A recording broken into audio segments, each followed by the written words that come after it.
নমস্কার, ওঙ্কার বাংলায় আপনাদের সকলকে স্বাগত জানাচ্ছি। এই মুহূর্তে আপনাদের সাথে রয়েছে আমি অপরূপা।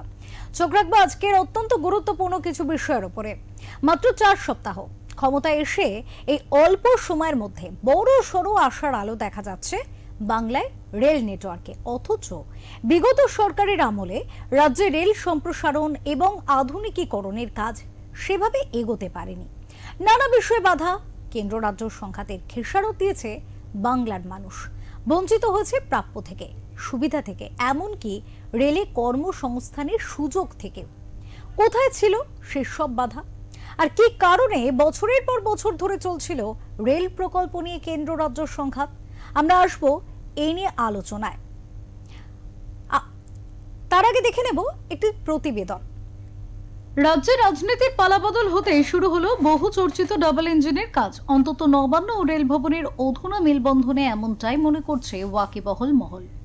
শনিবার কলকাতায় এসে রাজ্যের মুখ্যমন্ত্রী শুভেন্দু অধিকারীর সঙ্গে উচ্চ পর্যায়ের বৈঠক করলেন কেন্দ্রীয় রেলমন্ত্রী অশ্বিনী বৈষ্ণব।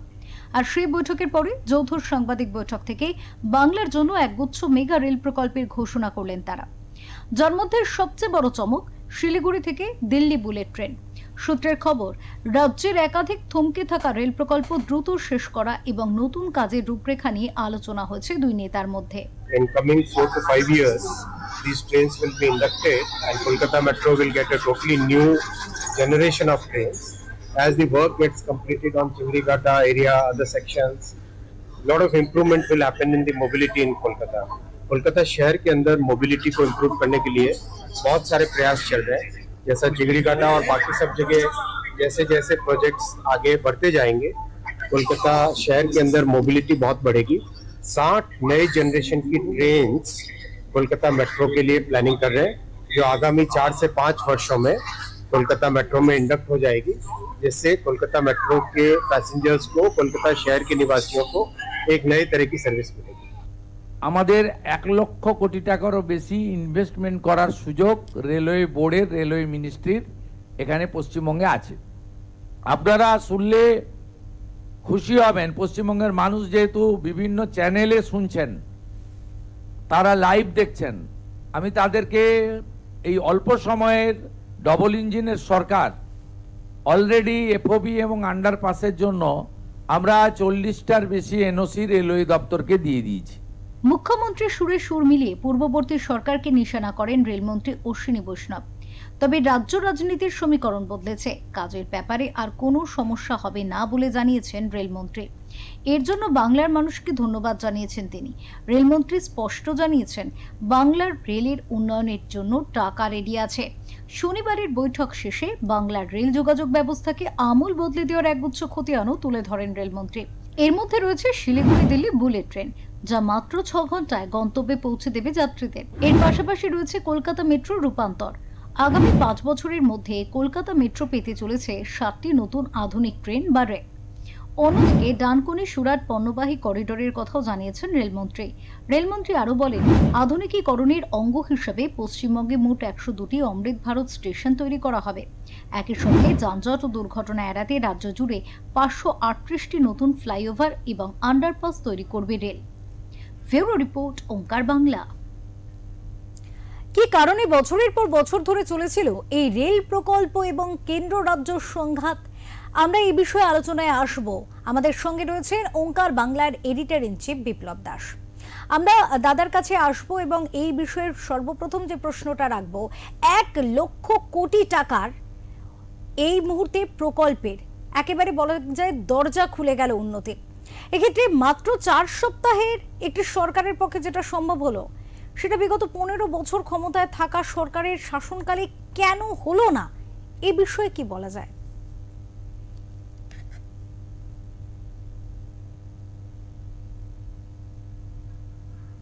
ছিল সেই সরকারটা কি মানুষের জন্য কাজ করেছে? প্রশ্ন কিন্তু এখানে।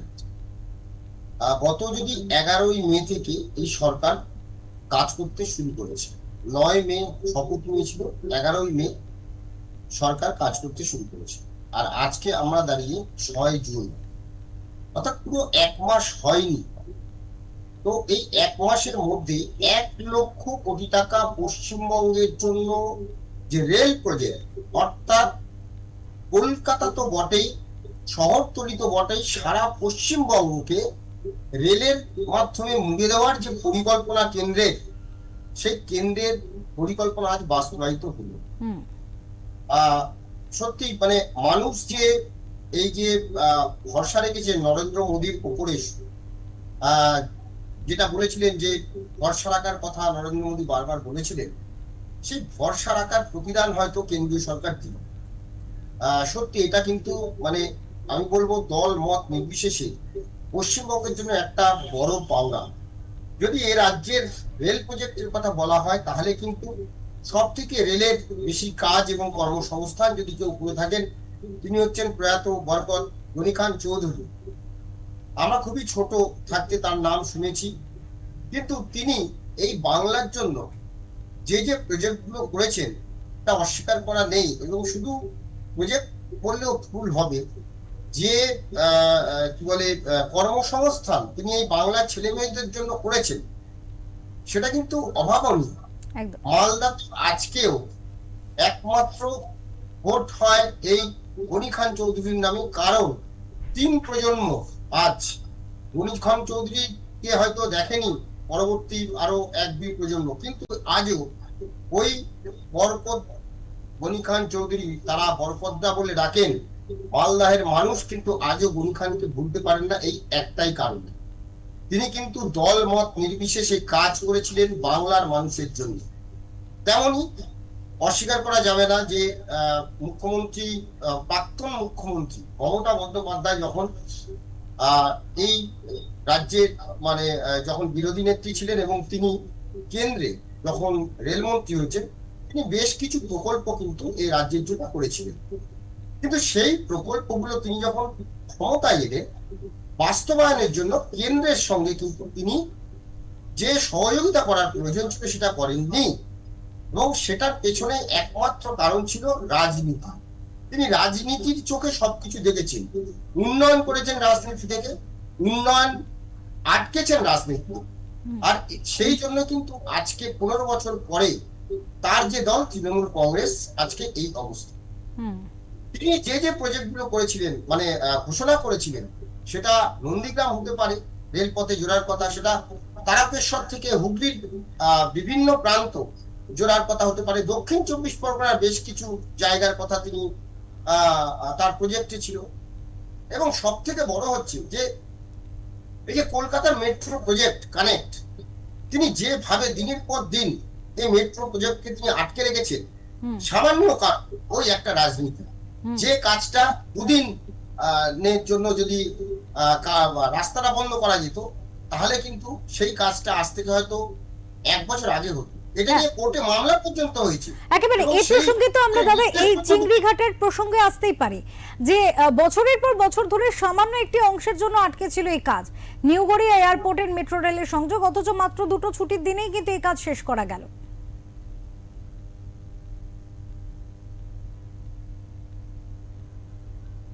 একেবারে সেটাই মানে আমি বলছিলাম যে এই যে চিংড়িঘাটার যে মানে মাত্র 2 দিন বা 3 দিনের জন্য যদি রাস্তাটাকে বন্ধ করা যায় তাহলে সে কাজটা হয়ে যাবে। বিকল্প রাস্তাও তৈরি করা হয়েছে, এই নিয়ে কোর্টে মামলা পর্যন্ত হয়েছে, কিন্তু ওই যে রাজনীতির কারণে কিন্তু তিনি এইটা করতে দেননি। শুধু তাই নয়, আমরা যদি দেখি সাঁতরাগাছি যে ফ্লাইওভার আজও এই মানে দ্বিতীয় হুগলি সেতু পেরিয়ে যখন আমরা সাঁতরাগাছি দিয়ে যখন হাই রোডে যাচ্ছি আমরা, বা দিল্লি রোড হোক বা মুম্বাই রোড হোক, যখন আমরা যাচ্ছি সেখানে যে সাঁতরাগাছি পর্যন্ত যেতে বা সাঁতরাগাছি থেকে কলকাতায় ঢুকতে যে দুর্ভোগ মানুষের পোহাতে হয় আজও কিন্তু সেটা চলছে। শুধুমাত্র এখানেও রাজনীতির কারণে যদি একটা রাস্তা, বিকল্প রাস্তা দিয়ে যদি রাস্তা আটকে ওই প্রজেক্টটা তাড়াতাড়ি ফ্লাইওভারটা করে দেওয়া যেত, তাহলে কিন্তু কানেক্টটা করে দেওয়া যেত, তাহলে এই সমস্যা হতো না।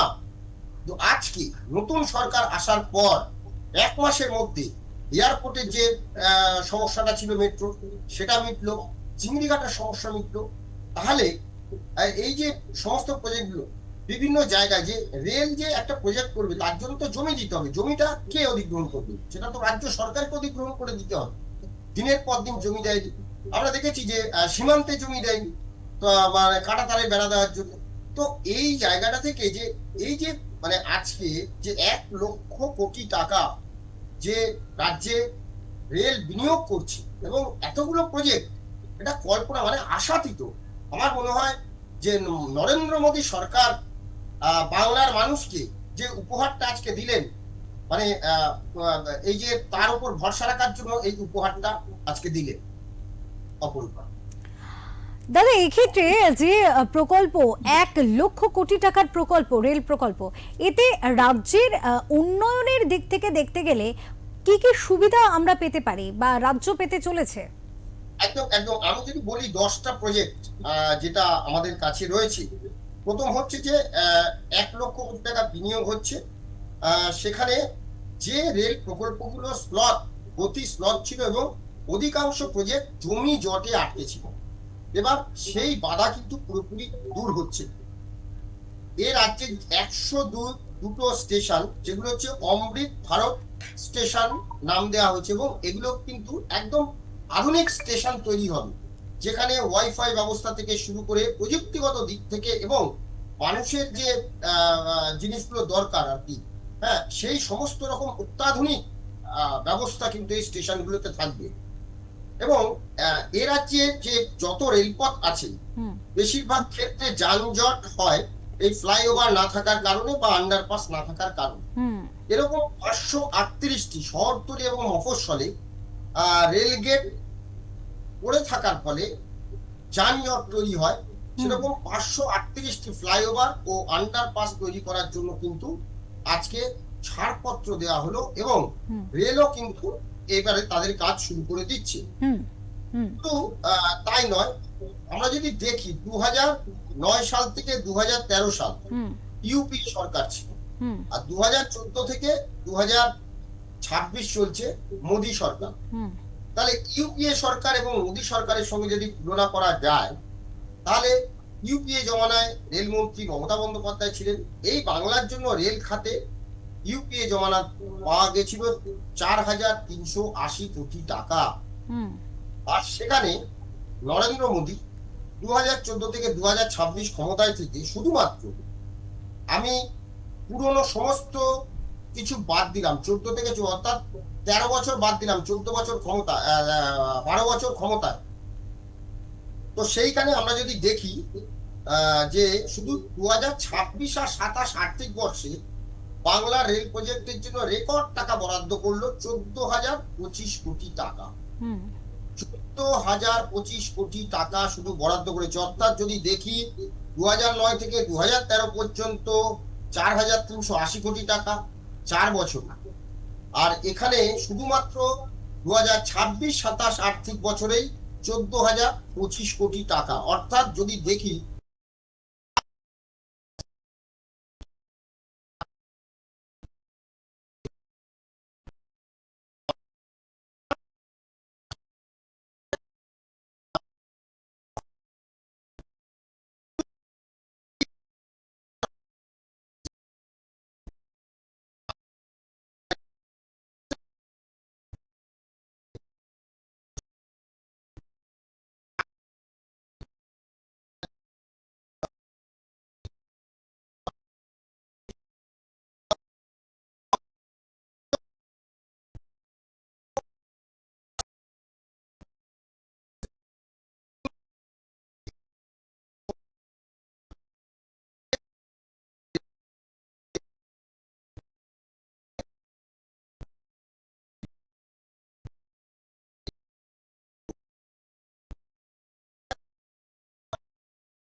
আজকে চিংড়ি ঘাটায় তিনি গেছিলেন পরিদর্শনে, সেখানে সাথে ছিলেন অগ্নিমিত্রা পাল।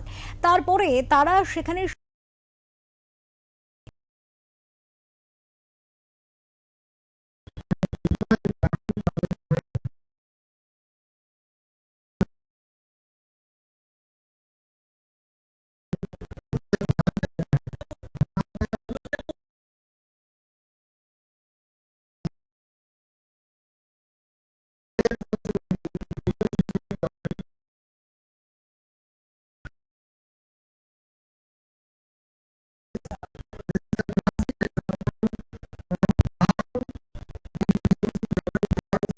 against any development.